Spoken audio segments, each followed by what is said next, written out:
The pristine terrace of Willowbrook Country Club overlooked 18 holes of championship golf. But the view had lost its charm the moment my Uncle Martin decided to turn our annual family reunion into a public tribunal. 2 security guards in crisp uniforms appeared at the French doors leading from the main dining room, their polished shoes clicking against the Italian marble as they approached our table. "Ms. Davidson?" The lead security officer addressed me with professional deference. "You requested assistance?" "Yes, thank you, James," I replied, not taking my eyes off my uncle's increasingly pale face. "Please escort Mr. Martin Davidson and his immediate family from the premises. They're no longer welcome at Willowbrook." The confidence that had radiated from my uncle just moments before, when he'd proclaimed that I was a disgrace to the Davidson name, and no longer part of this family, evaporated like morning dew on the golf course below. His mouth opened and closed several times, producing no sound except a faint gasping noise that reminded me of a fish out of water. "There must be some mistake," my Aunt Patricia interjected, her voice climbing toward the pitch she typically reserved for arguing with department store clerks. "Remembers here. We've been members for 15 years. James consulted his tablet with practiced efficiency. "Mrs. Davidson, your membership was actually sponsored by Ms. Samantha Davidson's membership tier. As the Platinum founding member, she has full authority over guest privileges and sponsored memberships." The silence that followed was broken only by the distant sound of golf clubs striking balls and the gentle splash of the pool fountain. Around our table 23 family members, cousins, aunts, uncles and various spouses, stared at me with expressions ranging from shock to dawning comprehension. My cousin Trevor, Martin's eldest son, finally found his voice. "Samantha, what does he mean by Platinum founding member?" "It means I'm one of the 7 individuals who provided the initial capital investment when Willowbrook was developed 12 years ago," I explained calmly, cutting another piece of my salmon as if billionaire revelations were a regular feature of our family gatherings. "My investment of $45 million secured lifetime membership privileges and certain administrative authorities." $45 million? My cousin Lisa's wine glass slipped from her fingers, shattering against the marble terrace and sending Pinot Grigio splashing across her designer dress. "Samantha, you don't have $45 million. I pulled out my phone and opened my primary investment account, the screen displaying a balance that made several relatives audibly gasp.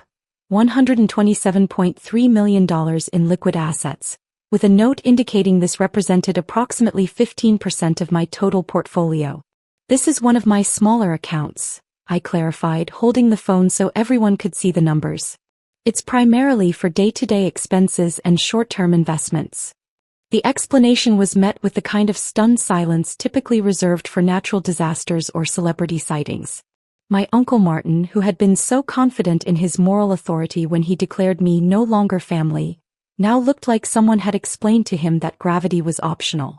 "This is impossible," he stammered, his face cycling through several shades of red before settling on an alarming purple. "You work at some nonprofit. You drive a 5-year-old Subaru. You live in that tiny apartment downtown."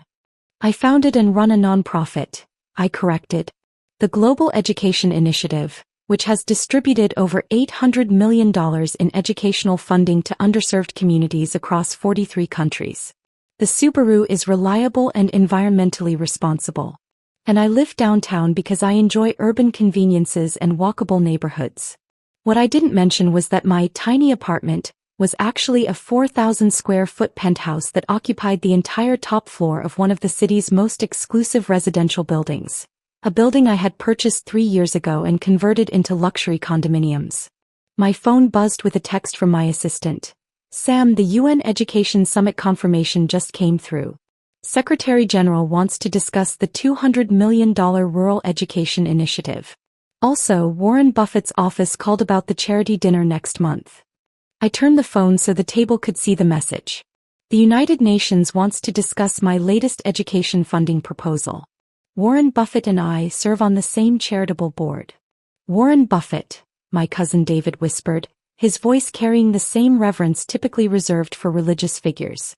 "We've been collaborating on education initiatives for the past 3 years," I replied. "He's quite passionate about improving educational access in developing countries." My Uncle Martin, who had regained some of his composure, attempted to reassert control over the situation. Samantha, even if this is real, which I find hard to believe, it doesn't change what you've done to this family. What exactly have I done to this family, Uncle Martin? You've embarrassed us. Your lifestyle choices, your associations, they reflect poorly on the Davidson name. There it was, the real reason for his dramatic declaration of disownment. Not my financial status or my charitable work, but my lifestyle choices and associations. For Martin Davidson, a man who had built his identity around country club memberships and social standing, having a niece who was openly gay and actively involved in progressive causes was a source of persistent embarrassment. You mean my relationship with Jennifer? I said, cutting through his euphemisms. You're embarrassed that I'm gay and that I use my wealth to support causes you disagree with. I'm embarrassed that you flaunt your preferences in public and associate with radical activists who want to destroy traditional values. The radical activists he was referring to included Nobel Peace Prize winners, internationally respected educators and human rights advocates.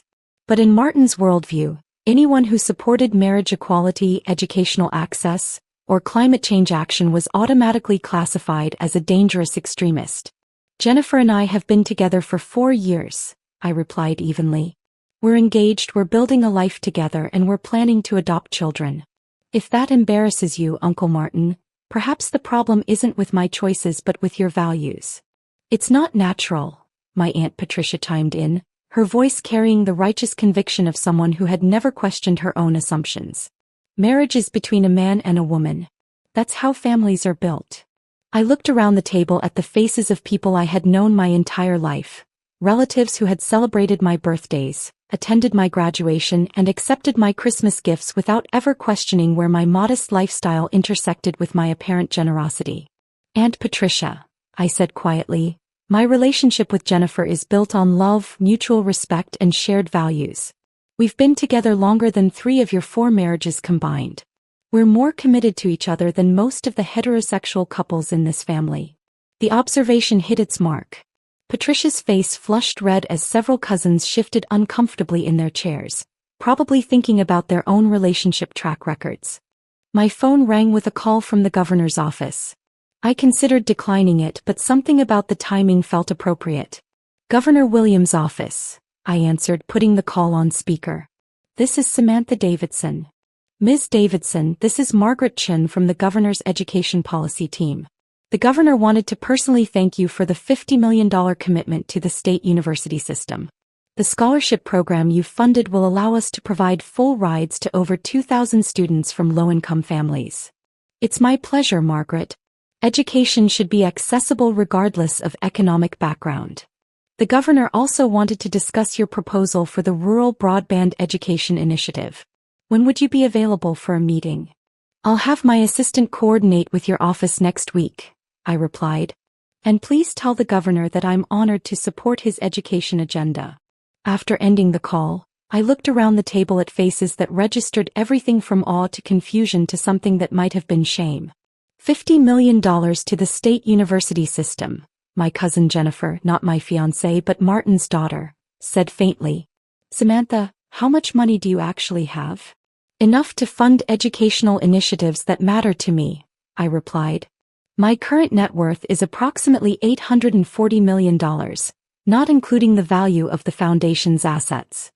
The number seemed to echo across the terrace like a thunderclap. $840 million was more money than most of my relatives would encounter in their combined lifetimes, yet they had just spent the past hour lecturing me about my life choices and moral failings. 800 million, Uncle Martin repeated, his voice barely above a whisper. Give or take 50 million depending on market fluctuations, I confirmed. The portfolio is diversified across technology investments, real estate holdings, and educational ventures. James, the security officer, cleared his throat diplomatically. Ms. Davidson, would you like us to proceed with the escort or?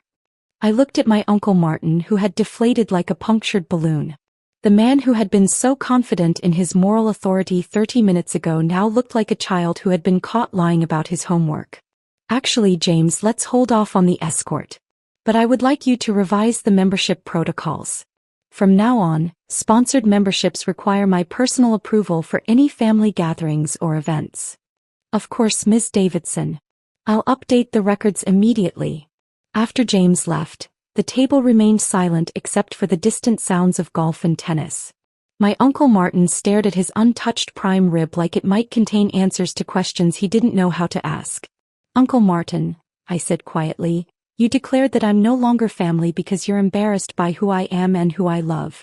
You're embarrassed by my support for human rights, educational access, and environmental protection. You're embarrassed that I don't conform to your narrow definition of what a Davidson should be. He didn't respond, but his shoulders sagged in a way that suggested he was beginning to understand the magnitude of his mistake. What you failed to realize, I continued, is that I've spent the past 8 years building something that honors the best values our family claims to represent. I've created educational opportunities for thousands of children who wouldn't otherwise have them. I've funded research that's improving lives around the world. I've used my resources to make the world more equitable and more just. My cousin David leaned forward, his expression serious for the first time all evening. Samantha, I owe you an apology. When you came out 4 years ago, I said some things. You said that I was choosing a lifestyle that would prevent me from having a real family, I reminded him. You suggested that I was being selfish and that I would regret my choices when I was older and alone. I was wrong. You were prejudiced, I corrected gently. There's a difference. Wrong implies you didn't have enough information. Prejudiced means you made judgments based on bias rather than evidence. The distinction was important to me because it addressed the deeper issue underlying our family's dynamics. They hadn't rejected me because of careful consideration of my life choices. They had rejected me because my existence challenged their assumptions about sexuality, family, and success. My phone buzzed with another text, this time from Jennifer. How's the family reunion going? Remember, we have dinner with my parents at 7. They're excited to discuss wedding plans. I showed the text to the table. My fiancée is wondering how the reunion is going. Her parents are hosting us for dinner tonight to discuss our wedding plans. Wedding plans? My Aunt Patricia asked, her voice much smaller than it had been earlier. Jennifer and I are getting married next spring. Small ceremony, close friends and family only. We're also in the process of adopting 2 siblings, brother and sister, ages 7 and 9, whose parents died in a car accident. The information seemed to hit them like cold water. 4 months, they had been constructing narratives about my lifestyle and its implications for family values, never bothering to learn the actual details of my life. You're adopting children, my mother said softly. She had been quiet throughout most of the confrontation, probably trying to navigate between her brother's prejudices and her daughter's unexpected revelations. We're providing a home for children who need one, I replied. Emma and Michael have been in foster care for 8 months. They need stability, love, and educational opportunities.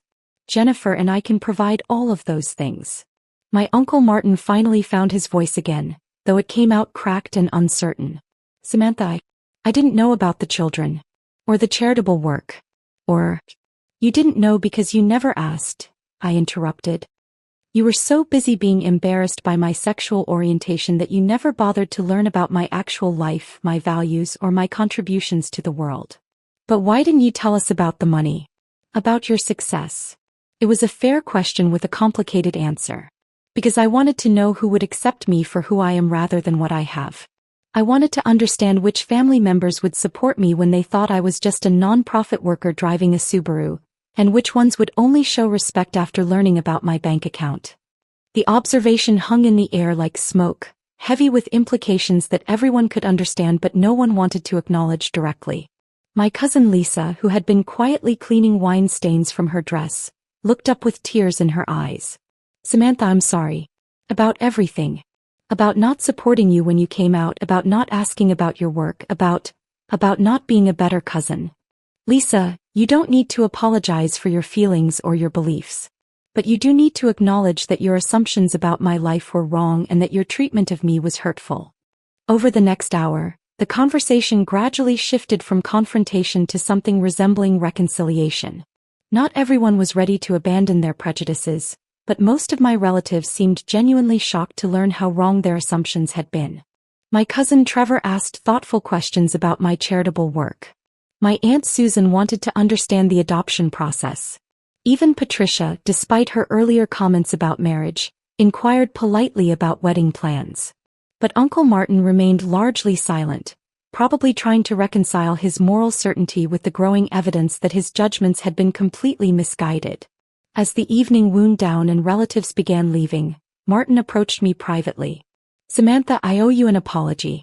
Not just for tonight but for the past 4 years." "What specifically are you apologizing for, Uncle Martin?" "For treating you like you were broken instead of celebrating who you are. For being embarrassed by your relationship instead of being proud of your happiness. For assuming that your life choices were wrong instead of recognizing that you've built something extraordinary." It was more honesty than I'd expected from him, and it suggested genuine remorse rather than just damage control. "Uncle Martin, I don't need you to change your beliefs overnight. But I do need you to treat me with respect and to acknowledge that my life has value and meaning." "It does," he said quietly. "I can see that now. I wish I had seen it sooner." 6 months later, Martin and Patricia attended my wedding to Jennifer in the gardens behind my downtown penthouse. They sat in the front row with my parents, and Martin walked me down the aisle when my father was delayed by flight cancellations. During his toast at the reception, he talked about family, acceptance, and the importance of measuring people by their character rather than their conformity. It wasn't a complete transformation, but it was progress. Emma and Michael, the children Jennifer and I adopted, call Martin Uncle Marty, and have no idea that he once thought their family structure was problematic. To them, he's just the relative who brings elaborate gifts and tells stories about my childhood. The real victory wasn't the financial revelation or even my uncle's eventual acceptance. It was the knowledge that I had built a life based on my own values rather than others' expectations, and that this life included both extraordinary professional success and deep personal fulfillment. Sometimes the most important inheritance isn't money. It's the courage to define family on your own terms while using your resources to create the kind of world you want to live in.